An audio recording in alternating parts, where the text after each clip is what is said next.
Tuesday, friends. Our educational bit for the week, we're going to talk about basting your quilt for sit-down quilters. And that would be whether you work on your domestic machine or on your sit-down long arm machine. The process remains the same. Now, basically, we have three ways of basting our quilts, either with pins, spray adhesive, or with your credit card. And we're going to quickly talk about all three. And within all three of those categories, there are different options for you to follow. Just to make sure we're all on the same page, when we talk about pin basting, we use our curved safety pins. There we go. Curved safety pin. So when it's closed up, there's a kink in it for a very good reason, so that when the pin goes down into the quilt, hits the surface below, whether it be your floor or tabletop or cutting mat, that you can easily lift the pin to close it up again. When we talk about our spray based, there really is only two fantastic products available to us in South Africa, and that would be the 505 temporary adhesive spray. It is temporary, developed, meant, tested for fabric, and safe to use with our machines. And the second product is the Madeira temporary adhesive spray. The third option that we look at is quilting by credit card. And with that I mean basting by credit card, is contacting your local long armor or a friend that has a long arm machine and asking them to baste your quilt for you. Now, depending on whether it's a close friend or whether there's some favors owed, you might get away with it for nothing, but you would be expecting to pay a nominal fee at a long arm quilter to baste your quilt for you. A couple of tips when it comes to the three different methods. Pin based, make sure that you put a pin every 4 fingers apart on your quilt.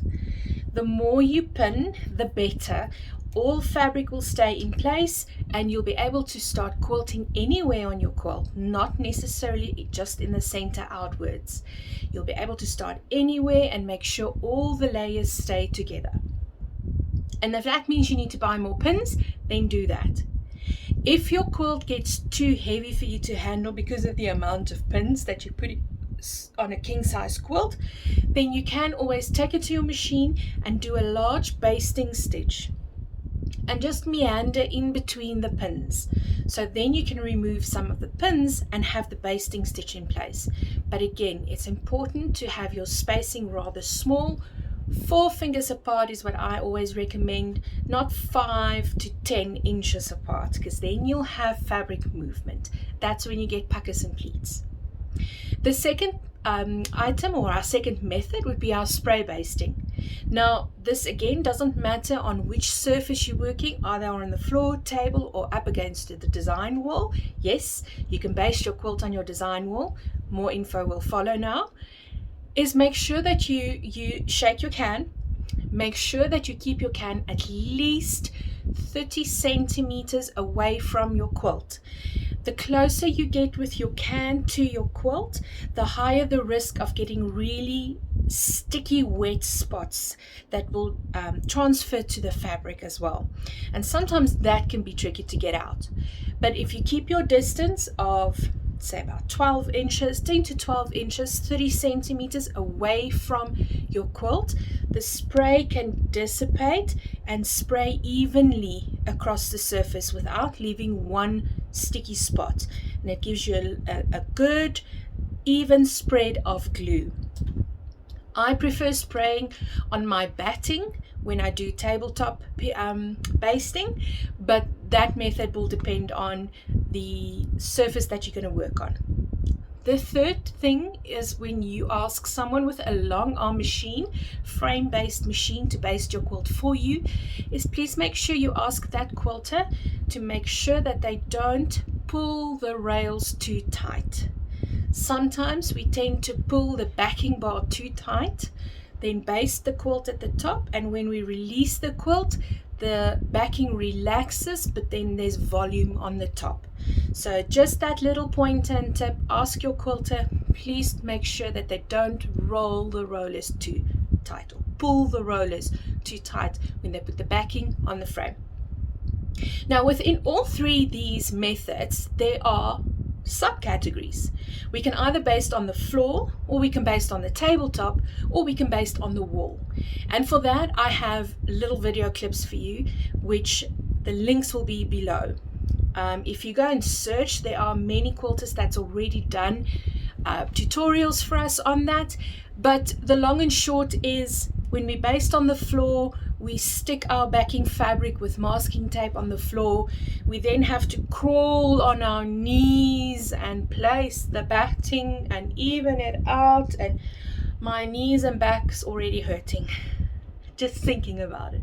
Then we have to go and place the top, and we start pinning, and that can be a process that can take several hours depending on how big your quilt is.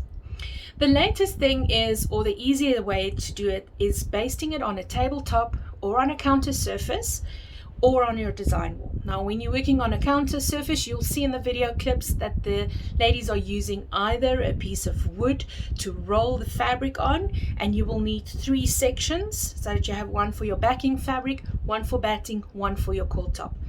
The other way would be using pool noodles and inserting a broomstick, something inside that has a bit of weight to it, rolling your quilt up on the rollers, and then you can either bin or spray baste on your countertop. I would recommend you do this on your kitchen countertop, especially if you have like a marble or a granite surface, that you won't see scratches from your pins. That happens.